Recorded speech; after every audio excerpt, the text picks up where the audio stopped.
सरकार एकीकडे smart city बनवण्याची स्वप्न दाखवतंय, पण दुसरीकडे विरार, वसई, नालासोपारा यासारखी शहरं 5-5 दिवस पाण्यामध्ये होती. विरारकडे जाणारी लोकल सेवा 3 दिवसानंतर पूर्ववत झाली. रेल्वे सुरू असली तरी वसई, विरार, नालासोपारा या ठिकाणी काही भागामध्ये अजूनही पाणी साचलेलं आहे. अतिवृष्टी आणि त्यामुळे आलेल्या पुरामुळे हैराण झालेल्या वसई, विरार, नालासोपारा परिसरातील 70% परिस्थिती पूर्वपदावर आली आहे.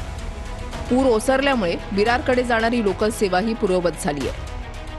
पूर ओसरला असला तरी नालासोपारा स्टेशन परिसरात पाण्याचा निचरा झालेला नाही, त्यामुळे हा भाग अद्यापही पाण्याखाली असल्याचे चित्र आहे. नालासोपारा पूर्व भागातील सेंट्रल पार्क, आसोळा, तुळींज, टाकीपाडा, नागिनदासपाडा, विजयनगर तर पश्चिमेकडील श्रीप्रस्थ, लक्ष्मीबेन छेडा मार्ग, स्टेशन ते सोपारा गाव, म्हाडा परिसरात पूर ओसरलाय.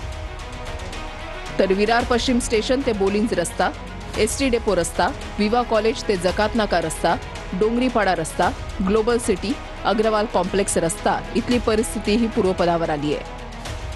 5 दिवसांपासूनच्या अतिवृष्टीमुळे निर्माण झालेला कचरा आणि दुर्गंधी हटवण्यासाठी आता पालिकेनं मोहीम सुरू केली आहे.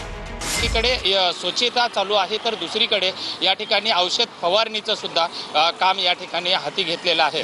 त्यामुळं या ठिकाणच्या रहिवाशांना आरोग्याची समस्या निर्माण होईल, दुर्गंधीचा सामना करू नये यासाठी महापालिका आणि सामाजिक संस्था ज्या आहेत आता रस्त्यावरती उतरून स्वच्छतेचं काम करत आहेत.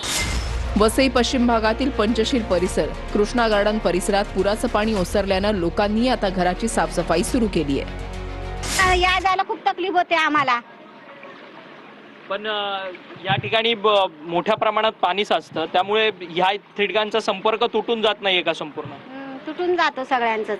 कोणी कुणाला विचारत नाही, काय करत नाही. असंच आहे, हर वर्षीच आहे असंच आहे. दुसरीकडे जोरदार पावसामुळे इथल्या अनेक रस्त्यांवर खड्डे पडले. नालासोपारा वसई लिंक रोडवर सर्वत्र खड्ड्यांचं साम्राज्य पसरलंय.